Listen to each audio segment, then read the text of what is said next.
எல்லாருக்கும் வணக்கங்க. இன்னைக்கு அனிதா குப்புசாமி யூடியூப் சேனலில் உங்களை எல்லாம் சந்திக்கிறதுல ரொம்ப ரொம்ப மகிழ்ச்சிங்க. இந்த மழை காலத்துக்கும் அதுவுமா பார்த்தீங்கன்னா உங்களுக்கு ஒரு பிடிச்சமான நல்ல ஸ்பைசி டிஷ் சொல்லித்தர போகிறேன். என்னன்னு பார்த்தீங்கன்னா ஸ்பைசி வெஜிடபிள் புலாவ். ரொம்ப நல்லா இருக்கும், காரசாரமாக இருக்கும். ஏன்னா இந்த மழை காலத்தில் ஏதாவது காரமாக சாப்பிட்ணுன்னு யோசிப்பீங்க இல்லையா? சரி, அதற்கு தேவையான பொருட்கள் என்னென்னு பார்த்துடலாங்களா? அதுக்கு பாருங்கள், நான் பாஸ்மதி ரைஸ் எடுத்திருக்கேன், ஒரு டம்ளர் எடுத்திருக்கேன், ஒரு கப், கிட்டத்தட்ட ஒரு 1/4 கிலோ வரும் இது. அடுத்தது காலிஃப்ளவர் இந்த மாதிரி பூவாக பிரித்து வச்சுருக்கேன், ஒரு கப்பு. அடுத்தது பீன்ஸ் 10 எடுத்திருக்கேன், கேரட் தோல் சீவி 1 வச்சுருக்கேன்.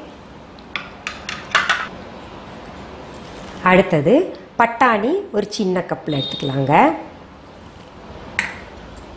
அடுத்தது பச்சை மிளகாய் 4.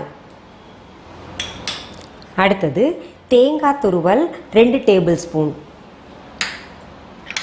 அடுத்தது குண்டு மிளகாய் 4. அடுத்தது சின்னதாக பெரிய வெங்காயம் 1 எடுத்துக்கலாம். அடுத்தது கசகசை 2 டீஸ்பூன். அடுத்தது மிளகாய்த்தூள் 1 டீஸ்பூன். அடுத்தது தனியாத்தூள் 1 டீஸ்பூன். அடுத்தது சீரகத்தூள் 1 டீஸ்பூன். அடுத்தது மஞ்சத்தூள் 1/2 டீஸ்பூன். இது பட்டை ஒரு 2 சின்ன துண்டு, கிராம்பு 6, ஏலக்காய் 3. இஞ்சி 1க்கு 2 நறுக்குனது சின்ன துண்டாக எடுத்துக்கலாம். உப்பு தேவையான அளவு.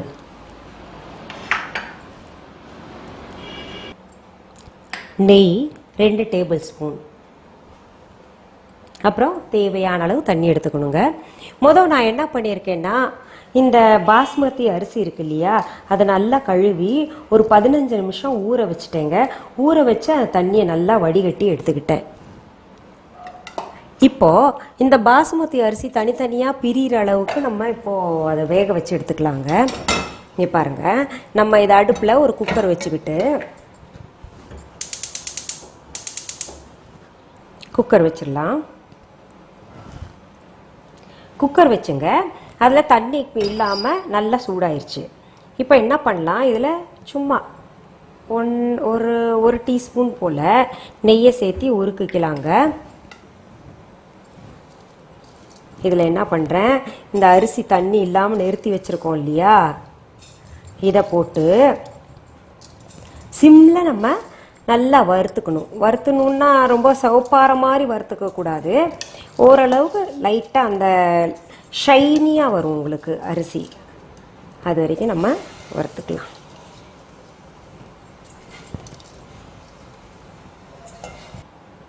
இதை நம்ம சிம்மில் வச்சு விட்டுறலாங்க. சிம்மில் வச்சு தான் செய்யணும், ஏன்னா அவசர அவசரமாக செஞ்சோன்னா அது 1க்கு 2 அரிசி உடஞ்சிரும். இப்போ பாருங்கள், நான் சிம்மில் வச்சுட்டு இதை வறுக்கிறேன். நம்ம என்ன பண்ணலாம், இது அப்படியே இருக்கட்டும். இப்போ என்ன பண்ணணும், நம்ம நெக்ஸ்ட் ப்ராசஸ் பண்ணலாங்க. இப்போ அரைக்க வேண்டியது என்னெல்லாம்னு பார்த்தீங்கன்னா, பச்சை மிளகாய் அரைக்கணும், இந்த தேங்காய் அரைக்கணும், துருவி வச்ச தேங்காய், அப்புறம் இஞ்சி அரைக்கணும், அடுத்தது பட்டை கிராம்பு ஏலக்காய், அடுத்தது கசகசாவும் போட்டுக்கலாங்க. இதெல்லாம் போட்டு தண்ணி லைட்டாக ஊற்றி நம்ம அரைச்சி எடுத்துக்கலாங்க.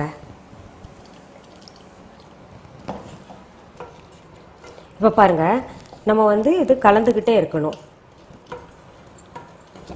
அது தண்ணி இருக்கிறதெல்லாம் சுண்டிடணும். சுண்டி ஒரு மாதிரி ஷைனிங் கொடுக்கும். அப்போ இது பண்ணிக்கலாம். அது பாட்டுக்கு அது இருக்கட்டும். நான் இப்போ மிக்சியில் போட்டு அரைச்சேன்ல, இந்த மாதிரி நைஸாக அரைச்சி இந்த விழுது எடுத்து வச்சுக்கிட்டேங்க. அடுத்தது நம்ம என்ன பண்ணலாம், அதுக்கு நடுவில் அது வறுபட்டுக்கிட்டே இருக்கட்டும். நம்ம இந்த காய்கறிகளை வேக போட்டுடலாம். அரை வேக்காடு இருக்கணும் இந்த காய்கறி. எவ்வளோ பெருசு வேணும்னா இங்கே பாருங்கள், இவ்வளோ பெருசு இருந்தால் போதுங்க. இந்த மாதிரி இந்த சைஸில். கேரட்டும் அதே மாதிரி தான் நறுக்கிக்கலாம் நம்ம அதுக்குள்ளே. இப்போது கேரட்டும் பீன்ஸும் நான் நறுக்கி வச்சுட்டேன். அடுத்தது இந்த பெரிய வெங்காயத்தையும் நல்லா நீளமாக நைஸாக இது பண்ணிக்கணும், அறுத்துக்கணும். நீளமாக இருக்கணுங்க.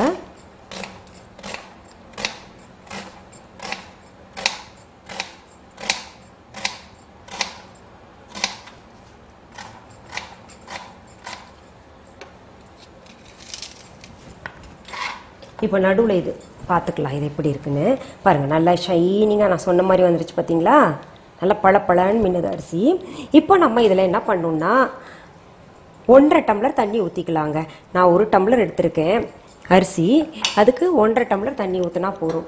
1.5 கூட அதிகம்தான், 1.25 போட்டுக்கலாம். ஏன்னா தனித்தனியாக உதிரியாக இருக்கணும். இந்த அளவில் எடுத்திருக்கேன் நான்.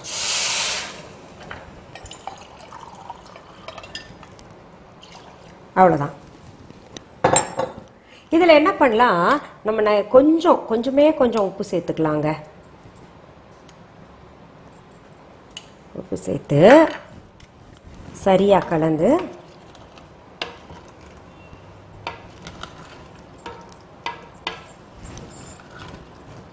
இங்கே பாருங்கள். இப்போது நம்ம தண்ணியில் சரியாக கலந்துட்டோம் இல்லையா? இந்த கலந்ததை நம்ம விசில் எடுத்துக்கலாங்க. ஒரு 2 விசில் வந்தால் போதும். இப்போ பாருங்கள், பெரிய வெங்காயம் நம்ம இப்படி நறுக்கி வச்சுருக்கோம். அடுத்தது நம்ம என்ன பண்ணுவோம், நம்ம காய்கறியை வேக போடலான்னு சொன்னேன்ல, வேக போட்டுடலாங்க. எல்லா காய்கறியும் ஒரு அரை வேக்காடு. இப்போ பாருங்கள், பீன்ஸ், கேரட்டும், காலிஃப்ளவர் அண்ட் பட்டாணி 4ஐயும் கொஞ்சம் தண்ணி சேர்த்து இவ்வளோ சேர்த்துக்கலாம் கொஞ்சம். ஏன்னா தண்ணி ஊற்றி நிறையா வேஸ்ட் பண்ண வேண்டாம், அதில் இருக்கிற சத்தெல்லாம் போயிடும். தண்ணி சேர்த்து உப்பு போட்டு வேக வச்சிடலாம்.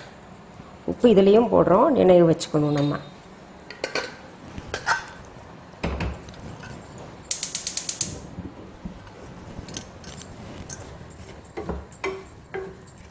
வேகட்டும். அதுக்கு நடுவில் நம்ம இன்னொரு வேலை இருக்குங்க, இது வேகட்டும். அடுத்தது இந்த பெரிய வெங்காயம் நான் வந்து நைஸாக நீளமாக நறுக்கியிருக்கேன் இல்லையா? அதை என்ன பண்ணும், கார்னிஷிங்க்கு பொதுவாகவே எல்லாருமே கொத்தமல்லி இலைகள் போடுவாங்க. நம்ம இதில் வந்து கார்னிஷிங்க்கு வெங்காயத்தை நல்லா வதக்கிக்கணும். நல்லா வதக்குற மாதிரி வதக்கிட்டு லாஸ்ட்டில் அது கார்னிஷிங்க்கு அதான் பயன்படுத்த போகிறோம். அது நல்லா சூடாயிருட்டுங்க. இப்போ பாருங்கள், இந்த இது நல்லா சூடாயிருச்சு, தண்ணி எல்லாம் போயிடுச்சு. இதில் ஒரு 2 டீஸ்பூன் போல் நெய் விட்டுக்கலாம். நெய் இல்லாட்டி என்ன அவங்கவுங்க ஆப்ஷனுங்க. விட்டுட்டு இந்த பெரிய வெங்காயத்தை நான் அதில் போடுறேன்.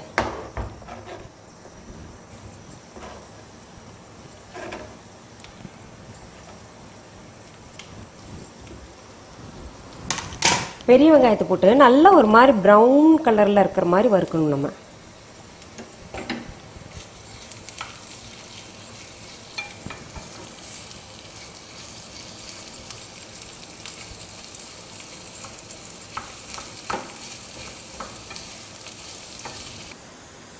இப்போ பாருங்கள், வெங்காயம் வந்து நல்லா ஒரு மாதிரி ப்ரௌன் ஆகிருக்குல்ல, இந்த மாதிரி பண்ணும் பாருங்கள். இது கார்னிஷ் பண்ணும்போது மேலே ரொம்ப அழகாக இருக்கும் பார்க்க. இந்த அடுப்பில் இருந்து இதை அணைச்சி நான் எடுத்து இதில் வச்சுக்கிறேங்க. இதில் ட்ரான்ஸ்ஃபர் பண்ணிக்கலாம் நம்ம. ஏன்னா அதுலேயே இருந்துச்சுன்னா இன்னும் தீஞ்சு போயிடும்.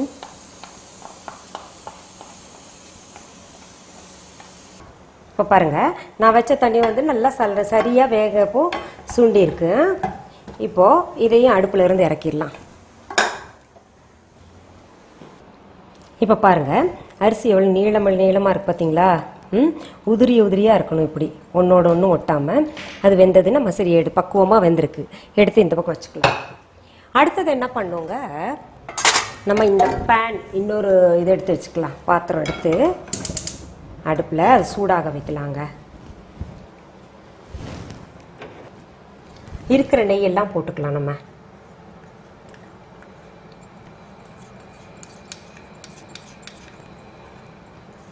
ரெண்டு டேபிள் ஸ்பூன் மொத்தம் சொல்லியிருந்தேன். நான் உங்களுக்கு திரும்ப சொல்கிறேன், நெய் இல்லாட்டி எண்ணெய், இது அவங்கவுங்களுடைய விருப்பத்தை பொறுத்து இருக்குது. இந்த நெய் வந்து நல்லா இப்போது சூடாயிருச்சு, உருகிருச்சு. இந்த அரைச்சி வச்சோம் இல்லையா, தேங்காய், கசகசை, பச்சை மிளகாய், இஞ்சி, அப்புறம் வந்து பட்டை, கிராம்பு எல்லாம், ஏலக்காய் எல்லாம் போட்டு அரைச்சி வச்சுருந்தோம் இல்லையா, அது இப்போ வந்து பச்சை வாசனை போகிற வரைக்கும் வதக்கிக்கலாம் நல்லா. அது போட்டோடனே நல்ல மனம் வருங்க ஒரு மாதிரி. இதெல்லாம் பார்த்தீங்கன்னா இப்போது நிறைய பேருக்கு ஆஃபீஸ் கோயர்ஸ்க்கு இல்லை குழந்தைங்களுக்கு மத்தியானம் லஞ்ச் நம்ம குழம்பு சாதம் இதெல்லாம் வச்சோன்னா தண்ணி விட்டுட்டு ஒரு மாதிரி டெய்லி அதே வைக்கிறதான்னு நினைப்பாங்க. இந்த மாதிரி வித்தியாசமாக செஞ்சு கொடுத்தா குழந்தைங்க ரொம்ப விரும்பி சாப்பிடுவாங்க. இது நல்லா வதக்கலாங்க பச்சை வாசனை போட்டும். இங்கே பாருங்கள், இது வந்து அது பாட்டுக்கு ஃப்ரை ஆகிட்டுருக்கு இல்லையா. இப்போ நம்ம இந்த 4 இன்னும் ஸ்பைஸாக வேணும் அப்படின்னு நினைக்கிறவங்க இன்னும் மிளகா சேர்த்துக்கோங்க. இந்த 4 குண்டு மிளகா அப்படியே முழுசாக போட்டுக்கலாம். என்ன நமக்கு போக போக பார்த்தீங்கன்னா நிறைய அது வந்து அது உதிர்ந்து தானாகவே அதுக்குள்ளெல்லாம் ஜூஸி இருக்கிறது, நிறைய காரம் இருக்கிறது வெளியில் வந்துடும். அதில் இருக்கிற காரம் எல்லாம் வெளியில் வந்துடும். இப்போ பாருங்கள் நல்லா வதக்கிட்டு இருக்கு, ஒரு மாதிரி சுருட்டுக்கிட்டு வருது பாருங்கள். அந்த நேரத்தில் நம்ம என்ன பண்ணுவோங்க, இன்னும் ஸ்பைசி சேர்க்குறோம். நம்ம அதில் சிகப்பு மிளகா 1 டீஸ்பூன் சொல்லியிருந்தேன், அது மஞ்சத்தூள் வந்து 1/2 டீஸ்பூன் சொல்லியிருந்தேன், மல்லித்தூள் 1 டீஸ்பூன் சொல்லியிருந்தேன், சீரகத்தூள் 1 டீஸ்பூன் சொல்லியிருந்தேன். இப்போ இதுலேயும் நம்ம கொஞ்சம் உப்பு சேர்த்துக்கலாங்க. இதெல்லாம் என்ன பண்ணுறது, நல்லா கலந்துக்கணும். இனி இதுக்குன்னு ஒரு பச்சை வாசனை இருக்கும், அதுவும் போயிடணும்.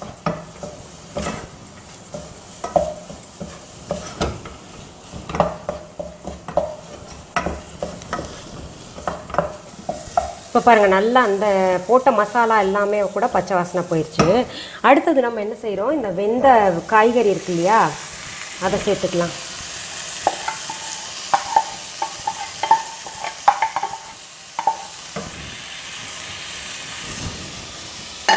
சேர்த்து லேசாக தண்ணி தெளிச்சுக்கலாங்க.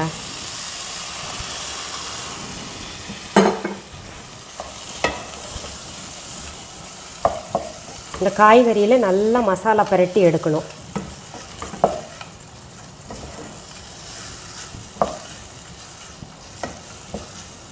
நல்லா கலந்துக்குச்சு பாருங்கள். நம்ம காய்கறியில் இது உப்பு போட்டிருக்கோம், சாதத்துலேயும் உப்பு போட்டிருக்கோம், அதனால் பார்த்து இனிமேல் உப்பு சேர்க்கணும். இப்போ பாருங்கள், நான் தண்ணி தெளித்து கொஞ்சம் மூடி வச்சுருந்தேன்.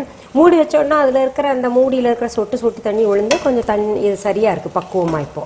இப்போ நம்ம என்ன பண்ணலாங்க, இந்த வேக வச்ச அரிசி இருக்கு இல்லையா, கொஞ்சம் கொஞ்சமாக சேர்ப்போம். இப்போ பாருங்கள், நான் சாதம் போட்டு எல்லாத்துலேயும் மசாலா வந்து சரிசமமாக பரவுற மாதிரி பண்ணிடுறேங்க.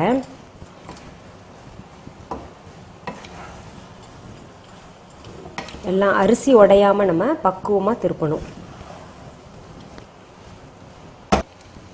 பாருங்கள் எவ்வளோ கலர்ஃபுல்லாக இருக்குல்ல. நல்லா குளிர் காலத்துக்கு இந்த டிஃபன்லாம் கொண்டு போனால் நல்லா சாப்பிட்லாங்க. இப்போ நான் அடுப்பை அணைச்சிட்டேன், இப்போ ட்ரான்ஸ்ஃபர் பண்ணிடுறேன். இனி ஒன்று தான் நம்ம பண்ணணும், கார்னிஷிங் பண்ணணும். அந்த ஆனியன் பண்ணோம் இல்லையா, ஃப்ரை பண்ணதுலேருந்து. இது என்னென்னா நமக்கு 2 in 1ங்க, ஹெல்த்துக்கு ரொம்ப ரொம்ப நல்லது. ஏன்னா வெஜிடபிள்ஸ் குழந்தைங்களுக்கு தனியாக காய்கறி செஞ்சு தந்தோன்னா அது சாப்பிடவே மாட்டேங்கிறாங்க பிள்ளைங்க. அதனால் இது காய்கறி போட்டு விதவிதமான புலாவ் பண்ணலாம். நான் உங்களுக்கு போக போக பார்த்தீங்கன்னா விதவிதமான புலாவ், ரைஸ் வெரைட்டிஸ் எல்லாம் சொல்லித்தரேங்க.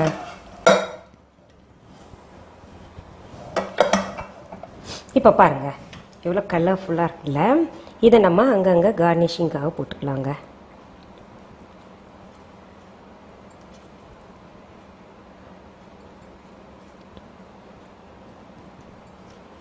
என்னங்க, நீங்கள்லாம் அனிதா புஷ்பானம் குப்புசாமி யூடியூப் சேனலில் நான் செஞ்ச சமையலை, அதாவது ஸ்பைசி வெஜிடபிள் புலாவ் செஞ்சதை நீங்கள் என்ஜாய் பண்ணிங்களா? இதை செஞ்சு பாருங்கள், நிச்சயமாக உங்களுக்கு பிடிக்கும். சரி, இது போல் நிகழ்ச்சிகள் தொடர்ந்து உங்களுக்கு சமையல் நிகழ்ச்சி ஆகட்டும், பல்சுவை நிகழ்ச்சி, எங்களோட இசை நிகழ்ச்சி இதெல்லாம் கிடைக்கணும்னா நீங்கள்லாம் செய்ய வேண்டியது ஒன்று தாங்க. அனிதா புஷ்பானம் குப்புசாமி அப்படின்ற யூடியூப் சேனலை சப்ஸ்கிரைப் பண்ணுங்கள், தொடர்ந்து உங்களுக்கு கிடைக்கும். மீண்டும் சந்திக்கலாமா? வணக்கம். அன்பான வாடிக்கையாளர்களே, உங்கள் விஹா ஸ்டோரில் பூஜை பொருட்கள், சிலைகள், ராசிக்கற்கள், வாஸ்து பொருட்கள், விதைகள், பாரம்பரிய அரிசி வகைகள், சிறுதானியங்கள், ஆர்கானிக் பொருட்கள், மூலிகை எண்ணெய், மளிகை பொருட்கள், மரச்செக்கு எண்ணெய், மரப்பொருட்கள், வெள்ளி ஆபரணங்கள், கிஃப்ட் ஆர்டிகல்ஸ், காட்டன் மற்றும் பட்டு புடவைகள், காட்டன் சுடிதார்கள், பட்டு பாவாடை, குழந்தைகளுக்கான விளையாட்டு பொருட்கள், ஹை குவாலிட்டி இமிடேஷன் நகைகள், வீட்டு உபயோக பொருட்கள், ஜூட் பேக்ஸ், ஹேண்ட்மேட் சோப்ஸ், அழகு சாதன பொருட்கள், சிறுதானிய பிஸ்கெட்டுகள், ஹோம் அப்ளையன்சஸ், இன்னும் பற்பல பொருட்கள் விற்பனைக்குள்ளது. விஹா ப்ராடக்ட்களை நீங்கள் வாங்க விரும்பினால் அது எங்களுடைய viha.online வெப்சைட் மற்றும் சென்னை ராஜா அண்ணாமலைபுரத்தில் உள்ள எங்கள் விஹா ஸ்டோரில் மட்டுமே கிடைக்கும் என்பதை தெரிவித்துக் கொள்கிறோம். வேறு எந்த ஆன்லைன் வெப்சைட்களிலும் விஹா ப்ராடக்ட்கள் விற்பனைக்கு கிடையாது என்பதை நீங்கள் கவனத்தில் கொள்ள வேண்டும். எங்கள் விஹா ஸ்டோரின் விலாசத்தை கண்டறிய கூகுள் மேப்ஸில் விஹா ஸ்டோர் என்று டைப் செய்தால் வழியை கண்டறியலாம். www.viha.online வெப்சைட்டிலும் விஹா ஸ்டோரின் அட்ரஸ் உள்ளது.